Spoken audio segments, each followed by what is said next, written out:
안녕하세요. 오늘도 이곳을 놀러와 주신 여러분들을 향해 인사를 크게 한번 올려봅니다. 즐겁고 속이 시원해지는 사연을 찾고 계신 여러분들을 위해 제가 평소에는 풀어내지 않고 속으로만 쌓아두고 있었던 저희 시댁 이야기를 살포시 꺼내보려고 합니다. 저도 한 성격 하는 덕에 당하고만 살지는 않았지만 그럼에도 불구하고 독불장군처럼 나오시는 시댁 어르신들 때문에 속이 상했던 적이 한두 번이 아니었거든요. 아무리 남편이 제 편을 들어준다고 해도 어른이 말씀하시는데 토를 단다고 툭 뱉어버리시면 저희는 합주기가 될 수밖에 없지 않겠습니까?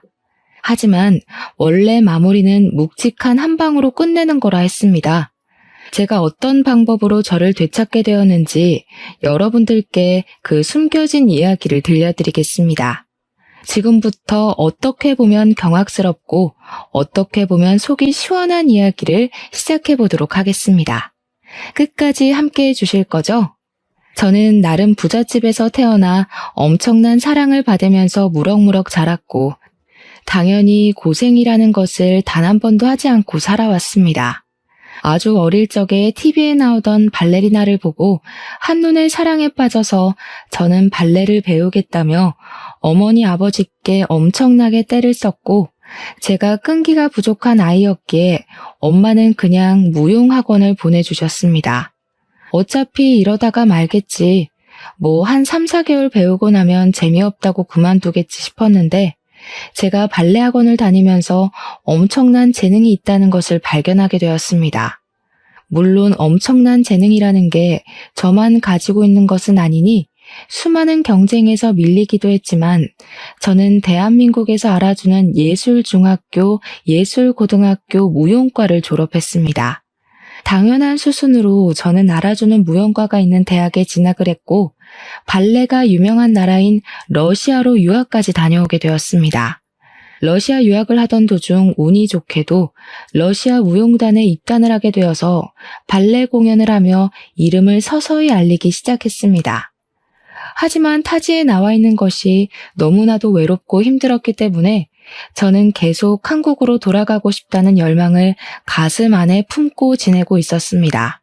제 주위에는 전부 한 가지 배역을 탐내는 동료들로 가득했기 때문에 보이지 않는 경쟁이 쉼없이 계속되었고 마음 낼 곳이 하나 없는 곳이라 너무나도 지쳐가게 되었습니다. 한국으로 돌아오기로 몇 번이나 마음을 먹었다가도 여기서 제대로 자리를 잡아야 경쟁이 치열한 국립발레단에 들어갈 수 있었으므로 참고 또 참아내게 되었죠. 그러던 도중 한국에서 온 남편을 만나게 되어 연애를 시작했고 저는 남편을 따라서 한국으로 돌아와 결혼식을 올리게 되었습니다. 한국에서도 쉬지 않고 발레단의 문을 두드린 덕분에 저는 발레리나라면 누구라도 가고 싶어하는 국립발레단에 들어가 메인으로 서기도 하면서 승승장구를 하며 지내고 있었습니다. 남편의 집 또한 저희 집 못지않게 부유한 집안이었기 때문에 시댁에서도 친정에서도 저희 사이를 반가워하셨고 덕분에 평화로운 나날들을 보내고 있었습니다. 하지만 평화가 계속되고 행복이 지속되면 그만큼 큰 시련이 온다는 이야기가 있지 않겠습니까? 저에게 악재가 겹치고 겹치게 되었습니다.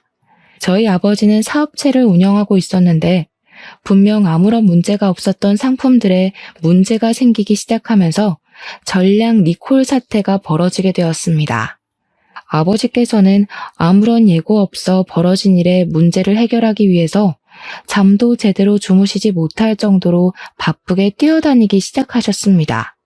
하지만 공장 상황은 나아지지 않았고 아버지께서는 갑자기 떠안게 된 부채에 이리저리 돈을 빌리러 다니기 시작하셔야 했습니다. 은행에서 돈을 대출받을 수 있게 된 아버지는 1차적인 공장 부도를 넘긴 뒤 서둘러 빚을 갚기 위해 신제품을 출시하게 되었습니다. 그런데 그 물건에서도 문제가 발생되는 바람에 또다시 한바탕 피바람이 불기 시작했습니다. 공정 과정에서 문제가 발생되어 버린 것입니다. 신제품은 드라이기였는데 불이 난다는 신고가 접수가 되면서 고객센터가 난리가 나게 되었고 결국 뉴스까지 소개가 되면서 소비자들이 물건을 사용하지 않게 되었습니다. 폭발 사고가 날 뻔해서 아주 큰일이 나는 줄 알았다. 전선이 합선이 되어서 감전이 되는 줄 알았다 하는 고객들의 말도 안 되는 인터뷰까지 고스란히 전파를 타게 되었습니다. 물론 불꽃이 일어나서 드라이기 작동이 멈춘 일은 있었지만 폭발이라든지 합선에 대한 일은 신고 접수된 부분이 없었습니다. 하지만 사람들은 자극적인 것에만 집중을 하기 시작했고 당연하게도 아버지의 사업은 한순간에 쓰러지게 되었습니다. 정말 치사하게도 은행에서는 아버지의 사업이 크게 무너져 내리기 시작하니까 투자금을 회수하겠다면서 이자까지 한 번에 갚아달라고 아버지를 옥죄기 시작했습니다. 아버지는 갑자기 들어온 투자금 회수 압박에 정신을 차리지 못하셨고 잠시 자포자기한 틈을 타 부도까지 맞이하게 되었습니다. 부도에서 끝이 났더라면 다행인데 양심적으로 회사를 운영하셨던 아버지께서는 오랜 시간 함께 일한 직원들이 한 푼도 받지 못하고 실직하게 되는 것을 그냥 보지 못하셨습니다. 공장 부도로 인해서 축소되었던 직원들의 특근비와 퇴직금, 그리고 월급까지 챙겨주시는 바람에 아버지는 쓸데없는 빚까지 더 지게 됐습니다. 아버지께서는 일이 이렇게 된 부분에 있어서 다시 한번 조사를 하기 시작하셨고 혼자서 갖은 무시를 다 당하시면서도 꿋꿋하게 진상을 밝히길 원하셨습니다. 결과적으로 아버지 밑에 계시던 임원 중 한 분이 거래 대금을 중간에서 횡령을 했던 게 가장 큰 이유였다는 것이 밝혀졌습니다. 공장을 계약하는 과정에서 뒷돈을 챙겼으며 단가보다 훨씬 저렴하게 물건을 뽑아내야 했기에 하자가 있었다는 것을 알게 되었습니다. 아버지께서 모든 걸 알게 되었을 때는 그 임원은 이미 해외로 도망을 간 뒤였고 흔적을 지우고 사라진 탓에 아버지가 모든 빚을 떠안게 되었습니다. 정원에 딸려 있어서 봄이 되면 꽃이 피고 여름이 되면 열매가 맺히고 가을에는 단풍이 지던 저희 집은 한순간에 낡아빠진 빌라로 변해버리게 되었습니다. 한평생을 전업주부로 사셨던 어머니께서는 바뀌어버린 환경에 적응을 하시느라 꽤 고생을 하셨습니다. 그 빌라조차도 사실은 저와 남편이 갑자기 벌어진 일에 놀라서 급하게 얻어들인 빌라였습니다. 빚쟁이들은 어떻게 알았는지 제 계좌까지 정지를 걸겠다면서 협박을 하기 시작했고 저에게 돈을 갚으라고 난리를 피우기 시작했습니다. 저는 그 스트레스로 인해 잠도 제대로 자지 못했습니다.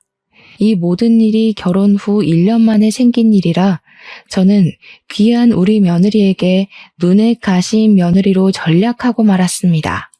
집안이 꽤 이름 있는 작은 가전들을 만들어내는 사업을 하고 있었기에 본인 아들이 제 덕을 좀 볼 수 있겠거니 하고 생각을 했었는데 집이 갑자기 망해버렸으니까요. 저에게 할 줄 아는 거라고는 춤추는 것밖에 없는데 앞으로 그 빚을 갚아내며 어떻게 먹고 살 거냐면서 무시를 하기 시작하셨습니다. 저는 솔직히 어안이 벙벙했죠. 결혼할 당시만 하더라도 우리 며느리가 알아주는 발레리나다, 복덩어리다 하시던 분들이 집이 무너져 내리니까 완전히 달라진 태도를 고수하셨으니까요. 시부모님께서 그런 이중성을 보여주실 거라고는 생각도 못했었기 때문에 저는 반전 영화를 본 것 마냥 놀랐습니다. 하지만 그런 시련을 겪는 중임에도 불구하고 우리 남편이 정말 사랑으로 저를 감싸 안아주고 든든하게 저를 지켜주었다는 것입니다. 제가 스트레스로 잠을 이루지 못할 때마다 옆에서 뜬 눈으로 이야기를 나눠주며 제가 겪은 아픔을, 힘듦을 보듬어 주려고 노력해 주었기에 저는 남편을 의지하며 버텨낼 수 있었습니다. 거기다가 변해버린 환경에 적응을 하지 못하고 계속해서 현실을 부정하며 우울증에 시달리시던 저희 어머니를 챙겨준 사람이 제 남편이었거든요. 저는 그런 남편에게 자극을 받아 다시 일어설 수 있었고 공연에 매진하여 하루빨리 아버지의 빚을 덜어드리고 싶은 마음뿐이었습니다. 제가 열심히 노력하는 거에 비해 성과가 미미하던 어느 날 저는 인생에서 가장 불행한 경험을 하게 되었습니다. 바로 제가 공연 리허설 무대를 하고 있다가 사고를 겪게 된 것이었습니다. 계속된 빛 압박에 불면증을 겪게 되면서 며칠 내내 잠을 제대로 자지 못해 수면 부족으로 컨디션이 무척이나 저조한 상태였습니다. 전날 밤에도 역시 잠을 1시간도 채 자지 못해서 남편이 이번 공연에서는 사정을 이야기하고 다른 사람과 역할을 바꾸는 것이 어떠냐고 조언을 했지만 저는 욕심을 부렸었습니다. 그깟 잠 따위 자지 않아도 충분히 몸이 기억하기 때문에 할 수 있다고 생각하고 리허설 무대에 들어가게 되었는데 파트너와 합을 맞추다가 삐끗하게 된 것입니다. 발목이나 발가락을 다쳤더라면 오히려 상관이 없었을 텐데 리프트라고 하는 남자 무용수가 여자 무용수를 들어올리는 동작을 하다가 균형을 잃게 된 것입니다. 남자 무용수의 팔 힘으로 버텨야 하는 동작이었는데 제가 균형을 제대로 잡지 못하니 그대로 위에서부터 추락을 하게 된 것입니다. 하필이면 바닥에 안전매트 없이 리허설을 하고 있었고 제가 떨어지는 과정에서 몸을 비트는 바람에 꼬리뼈와 허리로 무대 장치의 충격을 고스란히 흡수하게 된 것입니다. 너무나도 갑작스럽게 일어난 큰 사고에 현장에 있던 관계자들은 물론이고 저까지도 너무 얼이 빠져버렸습니다.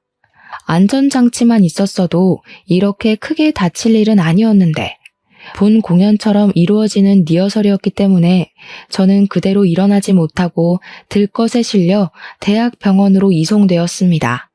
긴급 수술이 필요하다는 의사의 말에 공연은 당연히 다른 배우가 서게 되었고 저는 허리와 꼬리뼈를 재건하는 수술을 받게 되었습니다. 보통은 리프트 동작을 하다가 낙하 사고를 당해도 그 정도까지 다치지는 않는데 제가 스트레스로 인해 살이 너무나도 빠져있는 상태였었죠. 누워있는 상태로 허리를 비틀며 떨어진 탓에 꼬리뼈 부분이 정통으로 충격을 받게 된 것입니다. 허리는 살짝 금이 간 정도였지만 꼬리뼈가 좋지 못한 상태로 부러진 탓에 저는 수술 후에도 재수술이 필요하다는 소견을 받게 되었고 재활치료도 받아야 한다고 했습니다. 그래도 무용하는 데는 문제가 없겠지 하며 혼자 긍정적으로 생각을 했지만 재활치료도 1년 이상 걸린다는 말에 점점 불안한 마음을 가지게 되었습니다. 2차례 수술 끝에 3개월이 지나고 나서 첫 재활훈련에 들어가게 되었는데 그때까지도 저는 제대로 걷질 못해서 휠체어를 타고 이동을 해야 했습니다. 당연히 제 모습을 보고 부모님께서는 하염없이 눈물만 흘리셨죠. 그 오랜 시간 무용을 하면서 이렇게까지 다쳤던 적이 단 한 번도 없었으니까요. 반면 시댁에서는 난리가 나도 그렇게 난리가 날 수 없었습니다. 이대로 못 걷는 건 아니냐, 무용도 더 이상 못하는 것 아니냐고요. 거기다가 가진 게 하나도 없는 인간인데 몸뚱어리까지 병신되면 우리 아들이 수발을 들어야 하는 거 아니냐, 그 꼴 못 본다고 상처를 주셨습니다. 마지막으로 병문안을 오신 것도 제가 2차 수술을 마친 직후였는데 제가 눈을 뜨자마자 혀를 끌끌 차면서 마음에 드는 게 하나도 없다고 하시고는 가버리셨습니다. 시댁에서는 남편을 붙잡고 진지하게 이혼을 하라고, 저러다가 진짜로 못 걷게 되면 어떻게 하려고 하냐며 닥달을 하셨다고 하더라고요. 하지만 남편은 그런 시부모님에게 정색을 하고는 어떻게 아픈 사람을 두고 이혼하라는 말을 할 수 있냐면서 화를 냈다고 했습니다. 평생의 반려자로 생각하는 사람이 아프면 그럴수록 자기가 더 힘이 되어 주어야 하는 것 아니냐고요. 제가 설사 무용을 2번 다시 하지 못한다고 해도 우리 부부가 먹고 사는 데엔 아무 문제도 없다면서 시부모에게 2번 다시 그런 말을 꺼내지 말라고 했습니다. 돈이 많으면 베풀면서 살아야 하는 게 세상의 순리고 우리 와이프 재활하는 데 도움을 줄 생각을 해야지. 2분 다 너무하신 거 아닙니까? 어떻게 사람이 한순간에 무너지자마자 이혼을 하라는 이야기를 아무렇지도 않게 하실 수가 있어요. 반대로 제가 지금 우리 와이프와 같은 상황이라면 부모님께서는 그런 수모를 겪고도 2다리 뻗고 주무실 수 있을 것 같습니까? 시부모는 그 말에 아무런 대답도 못 하셨다고 해요. 물론 우리 남편이 아깝긴 아깝죠. 남편은 제약회사 신약개발연구실에서 일을 하는 사람이었는데 능력이 참으로 출중한 사람이었습니다. 저랑 러시아에서 만나게 되었을 시점에도 러시아에 있는 제약회사 연구실에 1년간 파견 근무를 왔다가 우연히 저를 만나게 되어 연애를 시작한 것이었습니다. 우리 남편은 연봉도 꽤 높은 사람이었고 사실 제가 일을 하지 못한다고 해서 먹고 사는 것에 큰 지장이 생길 만한 상황 자체는 아니었습니다. 하지만 제가 남편에게 우리 부모님의 빚을 같이 갚아달라고 할 마음은 전혀 없었기 때문에 어떻게 해서든 제 힘으로 헤쳐나가고자 아등바등했던 것입니다. 제 월급의 전부를 저희 친정에다가 드리고 있었기 때문에 제가 일을 하지 못한다면 친정 부모님께서 많이 힘들어하실 것 같았거든요. 시댁에서는 제가 월급을 전부 친정에 가져다 준다는 것을 모르고 있었지만 어느 정도는 보내고 있다고 예상은 하셨을 겁니다. 그러니 남편이 혼자 돈을 벌게 되면 남편의 돈이 저희 집으로 흘러간다고 생각을 하셨을 테고요. 귀하게 공부만 시켜서 능력을 인정받고 있는 아들이 망해버린 처가 때문에 짐을 짊어져야 한다고 생각하실 테니 제가 당연히 눈엣가시로 보였겠죠. 저는 재활에 악착같이 힘을 쓰면서 남들보다 2배, 3배로 더 열심히 훈련을 하기 시작했습니다. 하지만 걸을 때 느껴지는 통증이 너무나도 심했고 의사 선생님 또한 저에게 꾸준히 재활을 하다 보면 통증이 어느 순간 무뎌지는 날이 오게 하겠지만 영구적으로 사라질 통증은 아니라고 하셨어요. 그리고 앞으로 무용으로 활동은 하지 못할 것이라고 쐐기를 박아버리시더라고요.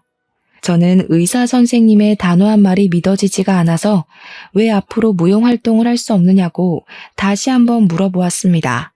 이미 나이가 있으셔서 몸이 많이 굳었을 테고 재활하는 동안 무리한 스트레칭을 하시면 조직이 손상될 수 있기 때문에 절대로 하셔서는 안 됩니다. 스트레칭을 전혀 하지 못하는 상태로 재활을 마치게 된다면 당연히 제 몸은 빳빳하게 굳어버릴 테죠.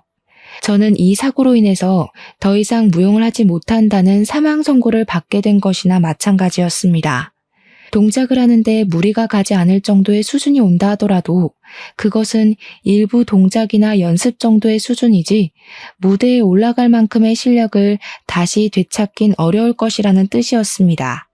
하루라도 연습을 하지 않으면 몸이 적응을 못하고 굳어지는 게 느껴지는데 1년을 넘는 시간 동안 연습은커녕 스트레칭도 할 수 없다고 하니까요. 저는 의사 선생님 앞에서 눈물을 펑펑 쏟아냈지만 현실적으로 불가능한 일이라는데 제가 받아들여야지 어떻게 하겠습니까? 남편은 옆에 서서 같이 울면서 저를 위로해 주었지만 자신의 분야에서 승승장구하고 있는 남편에게 질투가 나기도 하고 위로가 귀에 담기지 않았습니다. 거기다가 우리 남편이 저에게 프로포즈할 때 제가 점프를 뛸 때마다 나비 한 마리를 보는 기분이라고 너무 멋있다고 하면서 프로포즈를 했었거든요. 이제 더 이상 나비처럼 뛸 수 없는 몸이 되었으니 남편의 마음이 변하진 않을까 생각하게 되면서 점점 불안증은 커지기 시작했습니다. 제가 불안해한다는 걸 남편도 느낀 것인지 그 뒤로 매일같이 저에게 어떤 모습을 하고 있던 저를 사랑할 거라고 믿음을 주었습니다.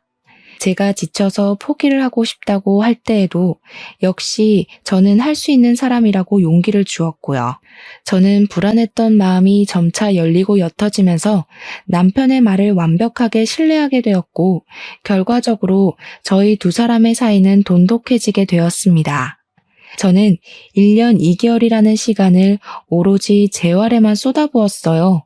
33살의 나이에 다시 무용이 하고 싶다는 열망을 감추지 못하고 오디션을 보러 가게 되었습니다.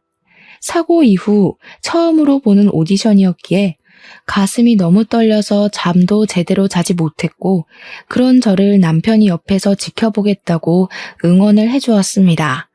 오디션장에서 음악에 맞춰 동작을 하는데 살아 숨쉬는 느낌이 들었지만 제 몸이 제 마음처럼 따라주지 않는다는 것 또한 느끼게 되었습니다. 당연히 떨어지겠구나 하는 생각을 하면서도 오기가 생겨서 한 곡을 모두 마치게 되었지만 결과는 역시 예상한 대로 탈락이었습니다. 30대 중반으로 가고 있는 저와 20대 초중반의 젊은 친구들의 차이가 어마어마했고요. 제 실력 자체가 예전과 비교했을 때 정말 형편없는 수준이었거든요. 저는 오디션을 보고 왔다는 것 자체로도 동기부여가 되어서 세상을 향해 한 발짝 내딛는 것 같은 기분이 들었습니다. 하지만 시댁에서는 저에게 허튼 짓을 하지 말라고 지금이라도 공부를 해서 공무원이라도 해보라고 압박을 주기 시작했습니다. 공무원이라는 게 말처럼 쉽게 할 수 있는 일이 아니지 않겠습니까? 애들 장난을 하는 것도 아니고 말만 뱉으면 다 되는 건 아니지 않습니까? 당연히 저는 시댁에 거절의 의사를 밝혔는데 시모가 저에게 큰 소리를 치시더라고요. 그러면 그거마저 하지 않으면 평생 우리 아들한테 기생해서 살 거야? 제가 무슨 벌레인가요, 어머님? 기생이라뇨. 제가 다치고 싶어서 다친 것도 아닌데 그때부터 지금까지 정말 너무하시네요. 말이라도 수고했다고 못해주세요. 저도 재활치료하느라 힘들었어요. 이대로 걷지도 못하게 될까봐 불안해서 잠도 못 잤다고요. 아유, 드세다 드세. 어디 시어머니한테 말 대답을 하니? 너 우리 아들한테도 그렇게 이야기하고 쥐잡듯이 잡는 건 아니지? 시모는 그냥 모든 것이 마음에 안 든다는 식으로 말씀을 하셨고 저는 그런 시모를 무시하기 시작했습니다. 어차피 남편 앞에서는 한마디도 못하시는 분들이었기에 시모와 통화를 하든 시댁에 가든 저는 남편 옆에서 떨어지지 않았습니다. 그러니 시모도 저에게 잔소리를 하지 못했고 저에게 상처 주는 행동도 하지 못하셨습니다. 처음부터 이렇게 해야 했는데 제가 너무 뒤늦게 한 거죠. 사실 저희 남편에게는 형이 하나 여동생이 하나 있는데요. 아주버님은 정말 무뚝뚝하고 자기 일 이외에는 신경을 쓰지 않는 사람이라 가족들에게까지 관심을 두고 계시는 분들이 아니었습니다. 시부모님께서 저에게 잔소리를 하고 화를 내셔도 아주버님은 들리지도 않는 건지 세상 무심하게 자기 할 일만 하시는 분이었는데 신우는 차원이 다른 사람이었습니다. 얼마나 여우 같은 사람이었냐면 제가 발레리나로 인터뷰도 하고 주인공도 맡을 시절에는 콩고물을 얻어먹을 게 없나 싶어서 저에게 알랑방귀를 끼면서 들러붙었었거든요. 제 공연에 부르지도 않았는데 비싼 티켓값을 내고 찾아와서는 꽃다발을 주겠다며 대기실에 들어와 괜찮은 사람 있나 없나 주변을 살피는 그런 사람이었습니다. 그러다가 마음에 드는 사람이라도 발견하면 동료 무용수들을 소개해달라고 하면서 아양은 다 떨고 저에게 친한 척을 다 했습니다. 그러다 제가 사고로 인해서 무용단은커녕 집에서 우울하게 지내고 있으니까 아무짝에도 쓸모가 없다며 시모와 함께 무시를 하기 시작하더군요. 언니, 근데 무용하다 보면 막 신체도 서로 부딪히고 딴 마음도 먹게 되고 그러지 않나? 그거 바람 아냐? 언니 솔직하게 말해봐. 같이 작품하다가 정본난 남자 무용수들도 있지? 결혼한 이후에도 있는 거 아니야? 어머머. 신우, 무식해 보이니까 어디 가서 그런 소리 절대 하지 마세요. 아셨죠? 신우 논리대로라면 세상 모든 무용수들은 죄다 가정 파탄이나 내는 사람이게요. 신체가 접촉하는 건 최소한의 부위인 거고 그것도 전부 무용 동작일 뿐인데 그런 아름다운 춤을 보고 불순한 생각만 하신 거예요? 신우는 문화생활을 즐기면 안 되겠다. 혹시 영화나 드라마 보고도 주인공들끼리 무조건 사귄다, 바람이다 생각하시는 건 아니죠? 그러면 너무 무식한 건데. 뭐요? 무식? 언니 지금 저한테 무식이라고 했어요? 그렇잖아요. 누가 일적으로 만난 사이끼리 그런 생각을 해요. 신우는 회사 다니면서 회사 과장님, 부장님이랑 회의하면 바람 피우는 것 같아요? 와, 그 정도면 진짜 망상증이다. 신우 제가 다니는 병원이 정신과가 유명하다고 하던데 같이 한번 가볼래요? 시모야 우더른이니까 저렇게 함부로 말을 할 수 있지만 신우는 저보다 어린데 굳이 제가 당하고 있을 필요가 없지 않겠습니까? 제가 워낙 말빨도 좋고 그동안 시모에게 당했던 일들을 언젠간 터뜨리려고 꾹꾹 눌러놓고 있었는데 신우가 먼저 와서 살살 긁어주니 저야 스트레스 풀고 좋은 기회였죠. 하지만 신우는 저에게 당한 것이 분했던 건지 저를 한 방 먹이고 싶어서 그러는 건지 쉬지 않고 시비를 걸어왔고 그때마다 저는 웃으면서 신우의 속을 뒤집어 놓았습니다. 언니는 정말 좋겠다. 이제 집에서 놀고 먹을 텐데 부러워서 어떡해? 난 능력을 인정받아서 승진을 했는데 그러니까 여유 시간이 하나도 없지 뭐야. 그냥 나도 시집이나 잘 가서 언니처럼 집에서 빨래하고 설거지하고 청소하면서 살면 너무너무 좋을 텐데. 그러니까요, 신우. 시집을 잘 가야 저처럼 집에서 집안일하며 여유도 부리고 할 텐데. 신우는 시집을 잘 갈 수 있으려나 모르겠어요. 능력 인정받았을 때 가치를 올려둬야 나중에 저처럼 편안하게 살죠. 신우는 지금부터 열심히 노력해야 되겠다. 진짜 얼마나 약을 잘 올리는지 화가 나는데 화를 내면 좀생이처럼 보이게 만드는 재주가 있더라고요. 그래서 저도 살살 약을 올리면서 신우 속을 긁었습니다. 정말 피는 못 속인다고 신우가 왜 시모 딸인지 절절하게 알게 되었거든요. 성격이 둘이 똑같은데 어디 가서 말 안 해도 모녀지간인 게 티가 나더라고요. 저도 지지 않고 맞받아치기 시작하니까 시모도 신우도 대놓고 욕도 못하고 끙끙 앓기만 하고 있었습니다. 그러다 둘이 건수를 잡은 건지 하루는 저를 불러내더라고요. 이번에는 어떤 걸로 저를 뒤집어지게 만들려고 하나 혼자 시댁에 가면서 걱정을 했는데 아니나 다를까 이제 슬슬 아이를 가지라고 하더라고요. 너도 이제 일을 쉬고 있으니까 아이를 가져야지 않겠니? 원래 집안이 복작복작할수록 복이 들어오는 거다. 하지만 저랑 남편은 처음 결혼을 약속했던 그날부터 지금까지 변함없이 딩크족으로 살기로 했었거든요.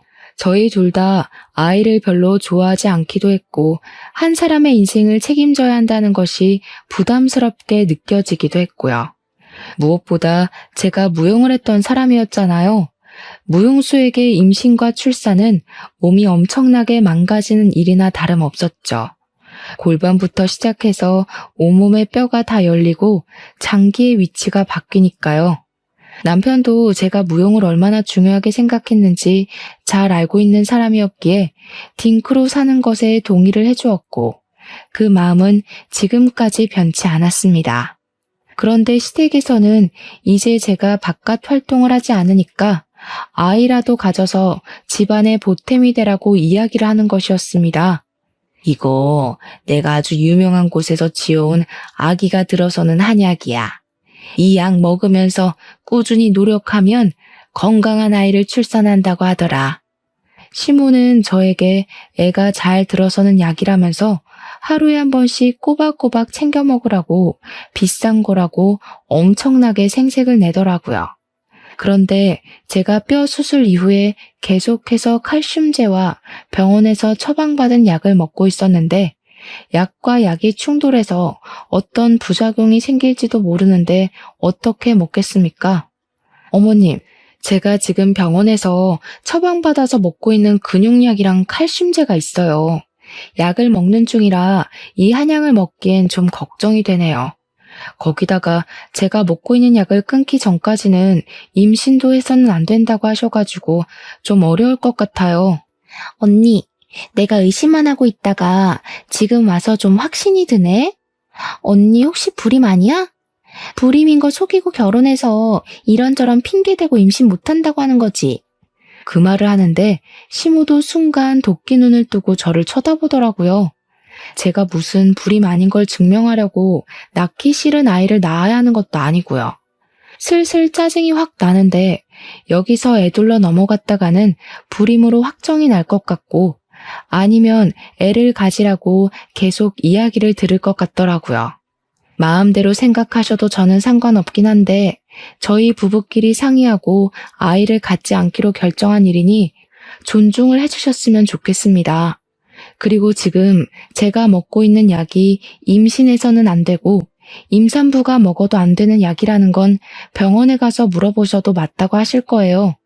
시모에겐 제가 한 말의 의미가 제대로 들리지 않았는지 불임에 꽂혀가지고 퇴근하는 남편을 불러다가 진짜 제가 불임이냐고 몇 번이나 물어봤다고 하더라고요. 하자 있는 여자랑 결혼한 거 아니냐고 제가 불임이라서 어쩔 수 없이 아이를 가지지 못하는 건 아니냐고요. 우리 아들에게 문제가 있을 리가 없는데 아이를 가지지 않는다는 게 수상하다면서 남편이 하지 말라고 짜증을 내는데도 계속 부림부림했대요. 남편이 버럭 소리를 지르면서 그만하라고 그런 거 아니라고 이야기를 하는데 신우가 글쎄 남편에게 대놓고 그랬다는 겁니다. 제가 무용을 한답시고 러시아에 유학도 다녀오고 남자 무용수들이랑 들러붙어서 춤을 추고 하는데 몸을 함부로 써서 임신을 못하는 거 아니냐고요. 정말 선 넘은 발언이었죠. 남편이 그 말에 눈이 완전히 돌아버려서 신우의 뺨을 가차없이 날렸다네요. 얼굴이 짝소리와 함께 돌아간 신우는 순둥이 같던 남편이 자기 얼굴을 쳤다는 거에 충격을 받았고 시모도 너무 놀라서 악소리도 내지 못했대요. 남편이 씩씩거리면서 신우한테 삿대질을 하면서 경고를 했다고 합니다. 왜 우리 와이프한테 문제가 있을 거라고 생각해? 내가 불임이야, 내가 애를 가지지 못해서 우리가 딩크족으로 살기로 협의를 본 거라고. 너 한 번만 더 너네 새언니에 대해서 그딴 소리 퍼뜨리고 다녀봐. 그 다음부터는 뺨으로 안 끝나. 말이 끝나기 무섭게 신우가 뺨을 부여잡고 아프다고 엉엉 울기 시작했대요. 얼마나 세게 쳤는지 손가락이 그대로 남았다고 하더라고요.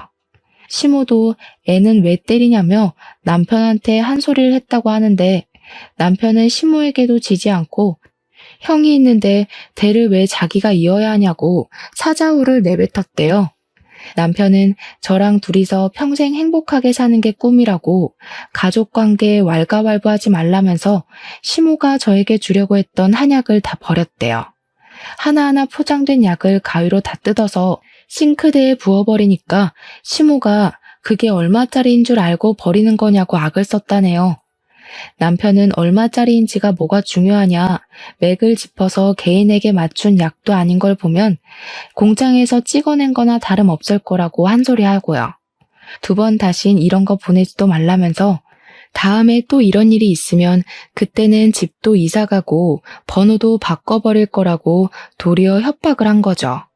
남편이 제가 없는 자리에서 한바탕 난리를 친 덕분에 시모도 신우도 한동안은 저에게 연락도 하지 않고 속도 뒤집어 놓지 않더라고요. 그날 집을 나오는 남편이 눈을 부라리면서 전화하지 마! 라고 외친 덕분이라며 저한테 잘했지 하는데 잘했다 해줬습니다. 근데 시댁에서 그 난장판을 피우는데 아주버님도 자리에 계셨다고 하더라고요. 자기 여동생이 뺨 맞고 시모가 바락바락 소리를 지르는데도 눈 하나 깜빡 안 하더래요. 남편이 집에 간다고 나오니까 그제야 잘 가라고 인사 한마디 한 게 끝이라는데 그 이야기를 듣고 아주버님도 진짜 대단하다 싶었죠 뭐. 그렇게 평화로운 시간을 보내던 도중에 저와 함께 같이 공연을 했던 무용 선배에게서 오랜만에 연락이 왔습니다. 제가 살고 있는 동네에 무용학원을 열게 되었는데 제가 일을 하지 않고 있다는 소식을 들었다면서 강사로 일을 해볼 생각 없냐고 물어보더라고요. 꾸준한 재활을 통해서 공연을 2-3시간 올리는 것은 무리가 있지만 웬만한 동작은 다 할 수 있었기에 냉큼 하겠다고 답장을 보냈습니다. 무용과는 더 이상 인연이 닿지 않을 거라 생각했는데 다시 할 수 있다고 생각을 하니 가슴이 무척이나 두근거렸습니다. 거기다가 부모님의 빚을 갚는 것에 도움을 드릴 수 있다고 생각하니 기뻤고요. 제가 다시 일을 시작했다는 소식이 시댁에도 들어간 건지 시모가 볼멘 소리로 우리 아들 밥은 누가 챙기냐 하는 소리를 듣긴 했어요. 물론 무시했습니다. 시모의 말 한마디 한마디에 반응을 해주면 오히려 더 발작하시며 달려드시더라고요. 수술해서 요양하는 동안 집에 붙어 있으면서 집안일을 좀 하는 것 같길래 한시름 털었더니 또 일을 하겠다고? 그거 얼마나 번다고. 우리 아들 밥 차려주는 게 더 중요하지. 우리 아들이 돈도 잘 버는데 굳이 일을 하겠다는 이유가 뭐야? 너 설마 사돈댁에 돈 갖다 바치니? 우리 아들이 벌어온 돈도 사돈댁 빚 갚는 데 쓰고 있는 건 아니지? 제가 그냥 한 귀로 듣고 한 귀로 흘리면서 네 아니요로만 일관을 하니까 시모가 엄청나게 답답했었나 봅니다. 고부간의 갈등은 저희 둘에게서 끝이 났어야 했는데 저희 부모님께 전화를 해서 시모가 엄청나게 답답했었나 봅니다. 고부간의 갈등은 저희 둘에게서 끝이 났어야 했는데 글쎄 저희 부모님께 전화를 해서 시모가 이 정신나간 소리를 한 게 아니겠습니까? 사돈댁이 망한 것도 속상해 죽겠는데 우리 아들 돈으로 빚 갚는데 보태고 있냐고 말입니다. 저희 부모님께서도 그 말을 듣고 속상하셨는지 저에게 돈을 보내지 않아도 된다고 본인들이 스스로 갚을 테니 걱정 말라고 하시는데 제가 너무 열이 받아서 참지 못하겠더라고요. 남편에게 이야기를 하고 시댁에 찾아가서 뒤집어 엎었습니다. 지금 우리 부모님께 전화해서 뭐라고 하셨다고요? 우리 아들 돈으로 빚을 갚네 마네. 우리 집 빚 갚는데 남편 돈 한 푼도 들어간 거 없습니다. 제가 벌어서 제 돈으로 갚아드리겠다는데 어머님이 왜 참견하세요? 나중에 어머님도 폭삭 망하면 제 돈 쓸 생각 하나도 하지 마세요. 지금 어머님께서 먼저 선 넘으신 거니까 저도 절대로 가만히 있지 않겠습니다. 제가 와다다 큰 소리로 쏟아내니까 시모도 당황했는지 아무 말도 못 하시더라고요. 그날 이후 냉전 상태에 돌입해서 시댁의 발길을 한 6개월 정도 끄는 것 같았습니다. 그런데 정말 황당한 소식을 듣게 된 거죠. 아주버님께서 상견례를 했다는 겁니다. 저랑 남편만 빼고요. 아주버님이 남편에게 전화를 해서는 왜 우리 부부는 상견례에 오지 않은 거냐고 물어봤다는데 뭘 알아야 가죠. 들은 게 없어서 못 갔다고 했습니다. 그렇게 기막혀 하고 있는데 신우가 저한테 전화를 해서는 또 속을 뒤집는 게 아니겠습니까? 언니, 이제 큰일 났다. 첫째 올키로 올 사람이 어마어마한 능력자라서 우리 엄마 아빠 둘 다 뿅 갔잖아. 나이가 40이 좀 넘은 게 흠이긴 한데 논문이며 연구 실적이며 국내 탑을 찍고 있는 사람이라네. 엄청난 과학자래. 대학 교수도 하고 있고. 우리 엄마 완전 신나서 동네방네 자랑하고 다녀. 뉴스에도 나오고 신문에도 나온다고. 작은 오빠도 알고 있던데. 유명한 사람이라고. 그게 왜 저한테 큰일 날 일이죠? 우리 엄마랑 죽도 잘 맞더라고. 언닌 이제 첫째 올케 눈치까지 보면서 지내야 할걸? 알고 보니 아주버님이랑 형님 사이를 주선한 게 신우더라고요. 신우의 회사에 자문으로 온 형님께 들러붙어서 친하게 지내다가 아주버님이랑 소개팅을 시켜준 것이었습니다. 신우도 승진을 하려면 백이 든든해야 한다고 형님에게 들러붙었던 건데 가족으로 묶이게 되었으니 자기 뒷배를 봐줄 사람이 생겼다고 엄청나게 신이 난 것이죠. 저희 부부 없이 진행된 상견례 이후 결혼 날짜가 확정이 되고 좋든 싫든 가족으로 엮이게 되었으니 형님을 소개해주겠다고 결혼식 며칠 전에서야 저희 부부를 부르더라고요.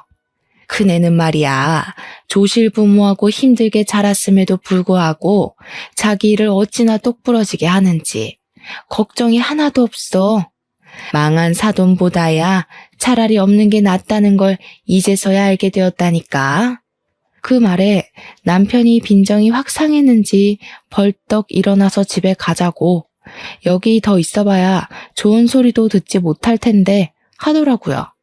그래도 인사는 하고 가야 하지 않겠냐고 저도 기분이 팍팍 상했지만 형님 되실 분의 얼굴을 보면서 억지로 웃으면서 안녕하세요 하고 인사를 했습니다. 그런데 형님 되실 분이 제 얼굴을 너무 빤히 쳐다보는 게 아니겠습니까? 눈 한 번 깜빡거리지 않고 제 얼굴을 뚫어지게 보더라고요. 시모가 제 욕을 얼마나 했으면 이렇게 무례하게 인사도 받아주지 않고 제 얼굴을 보는 걸까 싶어서 고개를 돌리려고 하는데 제 손을 딱 잡는 겁니다. 혹시 김철현 사장님 따님인 김혜나 씨 맞으세요? 네. 저희 아버지를 어떻게 아세요? 아니, 어떻게 이런 인연이. 김철현 사장님은 잘 지내고 계세요? 제 은인이나 다름없는 분이세요. 시부모도 아주버님도 신우까지도 모두 궁금해하면서 형님을 바라보자 형님이 이야기를 하기 시작하셨거든요. 저희 아버지께서 사업을 한창 열심히 하실 때 부유할수록 남에게 도움을 주면서 살아야 한다고 하셨었거든요. 보육원에서 제대로 된 교육을 받지 못함에도 불구하고 똑똑한 아이들을 위해 후원을 하시고 사교육도 시켜주시고 대학 등록금까지 지원을 하셨었습니다. 형님께서 자신이 거기에 선발이 되어서 공부만 할 수 있게 많은 지원을 받았던 학생이라고, 덕분에 돈 걱정 없이 정말 제대로 된 교육을 받았다고 하시는 겁니다. 본인에게는 은인이자 부모님 같은 분이라는 거예요. 자기가 대학원을 졸업하고 해외 프로그램에 선발이 되면서 연구실에 가게 되었는데, 그 타이밍에 저희 집이 부도가 난 거죠. 너무 먼 곳에 있어서 한 번도 찾아뵙지 못하고 시간을 보냈는데, 한국에 돌아오고 나서 저희 집이 살던 집에 찾아가니까 이미 이사를 가고 없었다는 겁니다. 물어물어 찾아보려고 했지만 소식을 전혀 들을 수 없었다고 눈물까지 찔끔 흘리시는 게 아니겠습니까? 저에게 너무너무 감사한 분이라면서 이렇게 가족이 될 수 있어서 기쁘다고 저희 집에도 인사를 드리러 가고 싶다고 하더라고요. 시무랑 신우는 완전히 벙찌게 되고, 아주버님은 갑자기 남편 옆에 찰싹 붙어서 사돈 분이 엄청 대단하신 분이었다고 말을 꺼내시더라고요. 존경받아 마땅하신 분들이셨네. 사돈 어르신들이. 그런 일을 웬만한 마음으로 하기 어려운 건데, 근데 우리 엄마랑 너는 그것도 모르고 그렇게 재수씨 구박을 한 거야?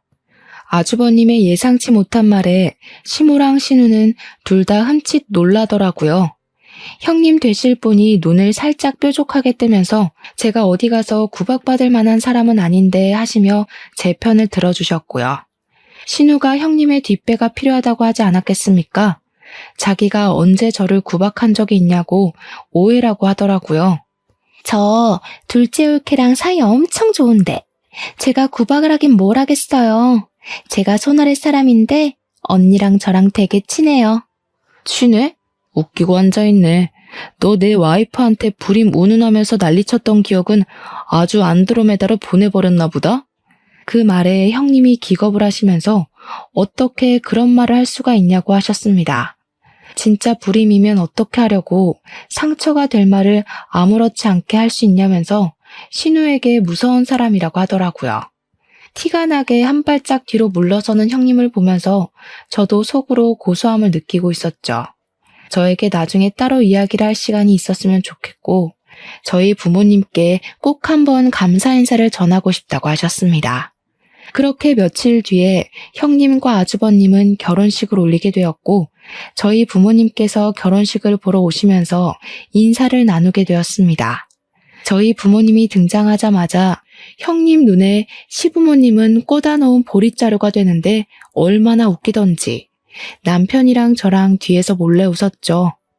아주버님은 결혼을 한 이후에 완전히 제 남편이랑 짝짝꿍이 맞은 건지 저랑 형님을 시기하는 시모와 신우에게 잔소리를 퍼붓기 시작했습니다. 이렇게 애처갈 줄은 상상도 못했는데 저와 남편은 아주버님의 변한 모습에 형님이랑 천생연분은 맞나보다 하고 생각하게 되었죠. 신우와 시모는 그 뒤로 유독 제 눈치를 더 보면서 살게 되었는데, 형님이 저희 아버지에게 본인이 보유 중이던 특허 기술의 독점 사용권을 넘겨주었기 때문이었습니다. 아버지의 사업이 어떻게 잘못되게 되었는지 사정을 전부 들으신 형님이 다시 한번 일어서보자 하시며 신기술의 특허 기술 독점권을 사용할 수 있도록 계약을 해주셨거든요. 기술 투자를 받을 수 있는 부자처도 알아봐 주시고, 아버지께서는 다시 소량이지만 공장을 가동할 수 있게 되었습니다. 그 이후에 형님이 언론 인터뷰에서 홀리듯이 아버지와 인연을 이야기했고, 방송을 챙겨본 시청자들의 심금을 울린 이야기였는지 아버지의 상품이 인터넷에 막 올라오기 시작했습니다. 저렇게 남을 위해 아낌없이 베푼 사람들에게 돈으로 혼쭐을 내줘야 한다면서 말입니다. 아버지께서는 형님 덕분에 좋은 투자처를 만나서 작은 공장 하나를 가동하다가 3년이 지난 지금 투자금을 모두 갚고 빚 또한 갚아낼 수 있을 정도로 성공하게 되었습니다. 덕분에 집안이 망했다고 저를 구박하던 시모도 더 이상 저를 구박할 수 없게 되었고 제 눈치만 보고 계시게 됐죠. 저랑 형님은 시댁에서 고개를 빳빳하게 들고 다니며 신우에게 가끔 면박을 주면서 그렇게 지내고 있습니다. 겹경사로 형님은 시험관 시술을 통해서 쌍둥이를 임신하게 되었는데 덕분에 저희에게 아이를 낳으라는 압박 또한 사라졌고요. 저희는 시댁에 다시 한번 딩크족으로 살겠다고 선언하고 아무런 간섭 없이 행복하게 살았답니다. 비온 뒤에 땅이 굳는 것처럼 단단하게 저와 남편 앞으로도 건강하게 살겠습니다. 끝으로 제 사연을 들어주신 여러분 정말로 감사드립니다.